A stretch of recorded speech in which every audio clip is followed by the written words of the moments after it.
En el fragor de las guerras púnicas, dos imperios se enfrentaron en una lucha épica por el control del Mediterráneo occidental.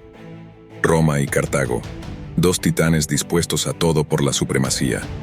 Desde alianzas traicionadas hasta estrategias audaces, la historia de estas guerras está llena de giros inesperados y héroes inmortales. Podrás resistir la llamada de la historia y descubrir cómo Roma se convirtió en la indiscutible potencia del mundo antiguo. Sumérgete en un relato de batallas, traiciones y triunfos en esta increíble odisea. El imperio cartaginés era una potencia que se extendía por el norte de África, España, las Islas Baleares, Cerdeña y Córcega. Aunque técnicamente era una amalgamación de ciudades-estado fenicias y solo informalmente un imperio, con la ciudad-estado de Cartago a la cabeza, esta era la única rival que podía enviar un escalofrío por la espalda de los romanos. Hasta ese momento, Roma y Cartago habían sido amigos formales, habían establecido alianzas, lazos comerciales y enemigos mutuos, pero cuando la República Romana comenzó a considerar la posibilidad de obtener cierto grado de protección en el 265 a.C., al principio solo Cartago acudió en su ayuda y acordó ayudar a los mamertinos, en particular contra Siracusa, si se establecía una guarnición cartaginesa en Mesana. Esto fue un trato justo para los mercenarios, así que aceptaron los términos. En este punto, Roma no había estado muy interesada en Sicilia, aunque surgió un debate sobre si debían ayudar a los mamertinos, que eran italianos, pero el Senado romano estaba dividido entre apoyar o no la llegada de Roma. La pregunta de si Roma llegaría o no es una pregunta que nunca se respondería, ya que los mamertinos reaccionaron ante la noticia de la llegada de la guarnición romana instando a los cartagineses a marcharse. Cartago estaba profundamente disgustada y ofendida por esta solicitud, ya que ya había acudido en ayuda de los mamertinos y ahora se veía obligada a marcharse simplemente para ser reemplazada por Roma. En represalia, los cartagineses decidieron formar una nueva alianza con Siracusa, sin retener nada. Esta nueva coalición sitiaba Mesina, pero los romanos los derrotaron rápidamente. Sin embargo, el asedio se detuvo cuando llegaron los romanos a Mesina, y aún así, los romanos podían lavarse las manos en el mar. El siguiente movimiento de los romanos, que ahora entendían las verdaderas e inminentes amenazas que suponía permitir que Cartago continuara expandiéndose por Sicilia, fue lidiar con Siracusa. Otro comandante, Manio Valerio Máximo Masala, llevó algunas de las tropas romanas a Siracusa y emboscó a la ciudad, que no pudo defenderse, y Cartago y Roma comenzaron un enfrentamiento constante de toma y pérdida de ciudades entre los dos bandos. Aunque el enfoque de la guerra comenzó a cambiar hacia el mar, inicialmente los cartagineses tenían una fuerza naval superior y más experiencia en este tipo de conflicto. Sin embargo, los romanos no se dejaron impresionar y entendieron que para ganar la guerra tendrían que establecer su propia armada. En una racha de buena suerte, los romanos avistaron una nave de guerra cartaginesa en marea baja y la capturaron. A lo largo de los años, la guerra continuó con un punto muerto, con Roma y Cartago bastante igualados en el mar y una ligera ventaja para los romanos en tierra, aunque no se libraron muchas batallas terrestres. El objetivo de los romanos era asegurar posiciones estratégicas en alguna forma. Los romanos ahora miraban hacia África, la tierra natal de Cartago. 4 legiones bajo el mando de Marco Regulo Atilio llegaron al actual Túnez mientras la primera guerra púnica se libraba en el extranjero. Curiosamente, el Senado romano recaudó impuestos de casi 100.000 hombres que los habían rescatado en el viaje de regreso. Al año siguiente, la guerra se reanudaría en Sicilia una vez más. Los romanos continuaron ganando territorio y empujando a los cartagineses cada vez más lejos. Sin embargo, cuando intentaron regresar a África, sus barcos fueron nuevamente destruidos en el mar, manteniendo a salvo la tierra natal cartaginesa en Sicilia. Las esperanzas de Cartago seguían siendo un riesgo, pero la guerra estaba lejos de terminar. A pesar de las victorias consistentes, Roma aún no había logrado tomar y retener todo Sicilia. Aparte del Ilibaeum y Drepana, mientras los romanos atacaban las murallas de la ciudad en desesperados intentos de liberar finalmente la isla de la influencia de Cartago, El comandante cartaginés Hamilcar Barca emboscó al enemigo utilizando ataques de guerrilla repetidos. A pesar de capturar temporalmente la ciudad, Barca no pudo hacer mucho, dada la situación agotada del ejército cartaginés, al no haber logrado obtener el apoyo financiero que esperaban de Egipto. Los cartagineses estaban cerca de no tener otra opción que rendirse. Se vieron obligados a retirarse por completo de Sicilia y, además, tuvieron que pagar una suma significativa de 3.200 talentos en indemnización durante la próxima década. Tras 23 años de guerra que habían debilitado a ambas partes, los romanos finalmente habían triunfado y demostraron una vez más que, aunque la República Romana pudiera tambalear, aún no caería. A pesar de no tener planes sólidos para conquistar Sicilia al principio y preocupaciones importantes sobre siquiera considerar una campaña, al final de todo, Roma había tomado Sicilia y ni siquiera Cartago pudo detenerlos. Sin embargo, Roma no iba a permitirlo. Inmediatamente consideraron esto como un acto de guerra y, con Cartago todavía recuperándose del conflicto de décadas que acababa de terminar, pusieron fin rápidamente a su empresa. Roma logró presionar a su enemigo para que no solo renunciara a Córcega y Cerdeña, sino que también hiciera un pago de 1.200 talentos. Aunque Cartago estaba de acuerdo, se enfureció por el trato de Roma y muchos dentro del imperio se radicalizaron. Uno de estos hombres era Hamilcar Barca, quien se encontraba en España y tenía grandes cantidades de recursos en forma de plata. Por lo tanto, pareció lógico que Hamilcar se fuera allí para expandir la influencia cartaginesa. Al hacerlo, se estableció inicialmente en. Sin embargo, en el 229 a.C., el gran general murió antes de tener la oportunidad de abandonar Iberia y buscar la venganza que tanto ansiaba. No obstante, Hamilcar Barca tenía un hijo que seguía de cerca los éxitos de su enemigo en Iberia. Como resultado, se firmó un tratado que establecía que Cartago no se expandiría al sur del río Ebro en España.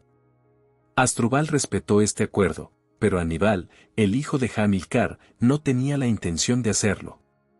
Pocos años después de las negociaciones entre Roma y Cartago, Aníbal tomó el control de España después de que Asdrúbal fuera asesinado y, con el tiempo, comenzó a comprender que los romanos tenían un buen historial de derrotar a sus oponentes fuera de Italia, pero quizás no dentro.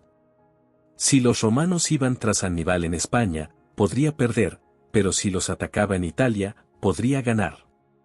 Como resultado, el joven general dejó a su hermano a cargo de sus posesiones con un ejército propio, mientras Aníbal llevó al resto de sus tropas a través de los Alpes en cuestión de días, aunque el viaje tomaría solo 15 días. A pesar de las expectativas, Aníbal y sus hombres enfrentaron resistencia en la batalla del Trebia y la batalla del lago Trasimeno. Los romanos se vieron sorprendidos por la situación en desarrollo, ya que esperaban enfrentarse a Aníbal en la península ibérica, no en su propio territorio.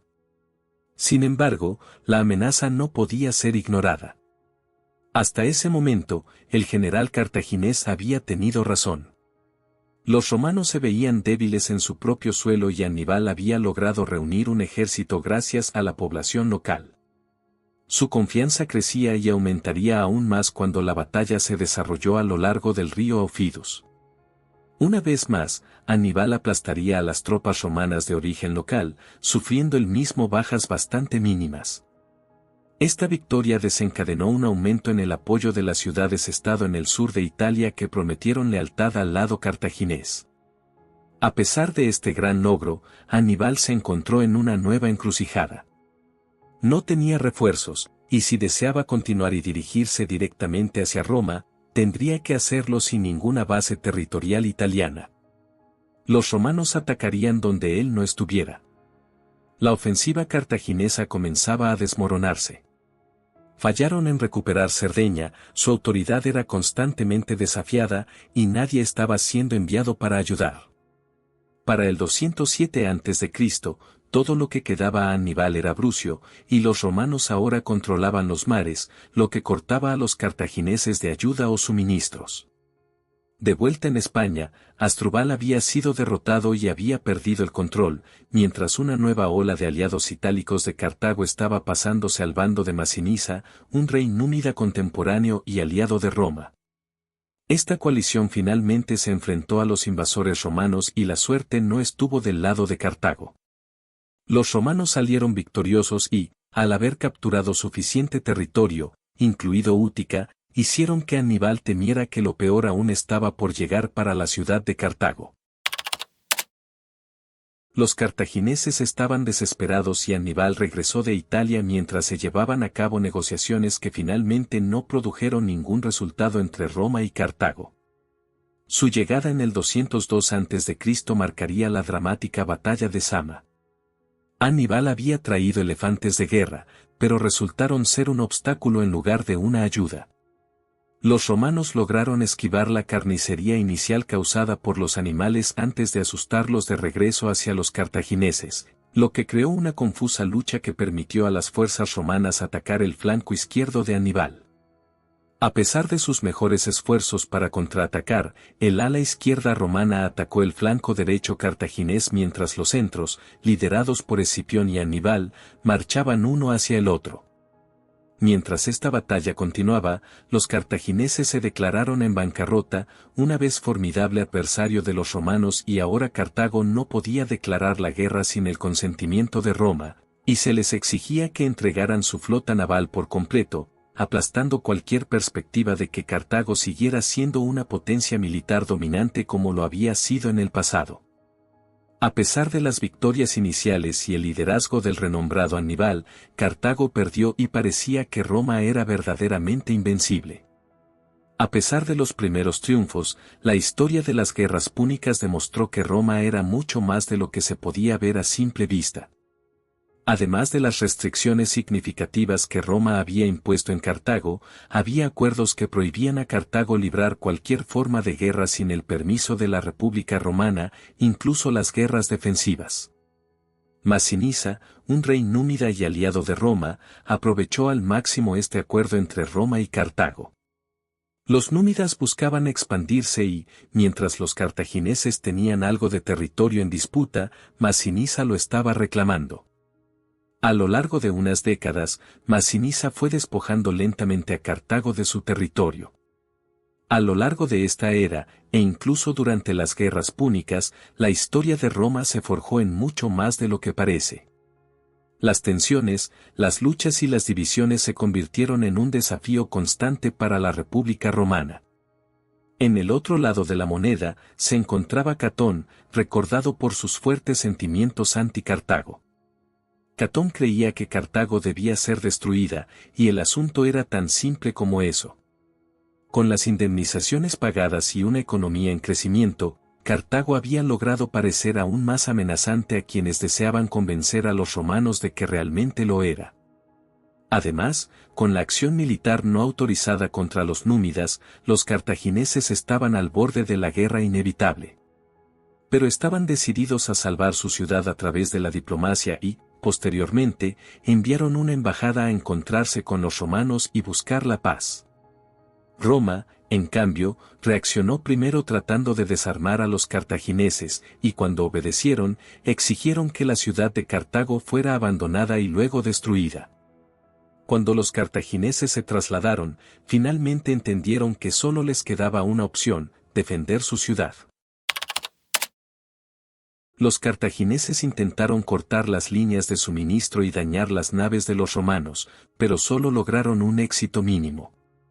Los invasores se defendieron mientras intentaban abrirse camino a través de las defensas cartaginesas.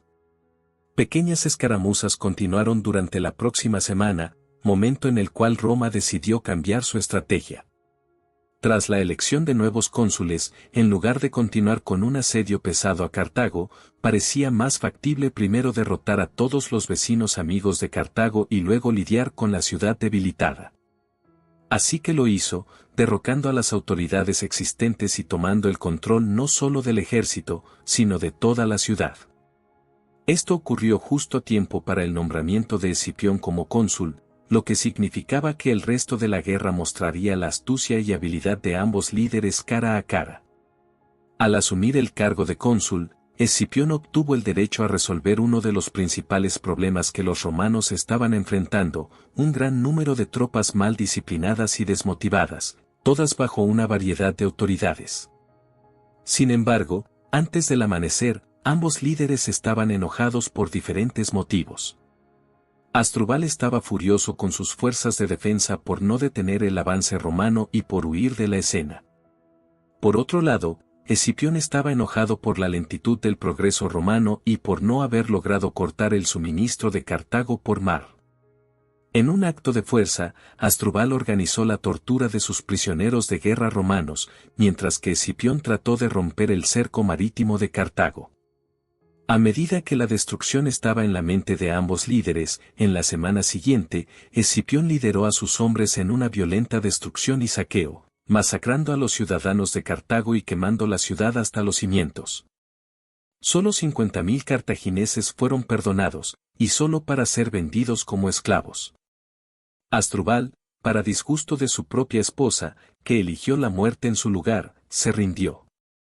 Escipión acordó dejarlo con vida y no hacerlo esclavo como al resto, pero eso fue todo lo que los romanos tenían que ofrecer. Cartago había desaparecido, Asdrúbal también. Roma se había convertido en el poder indiscutible del Mediterráneo occidental.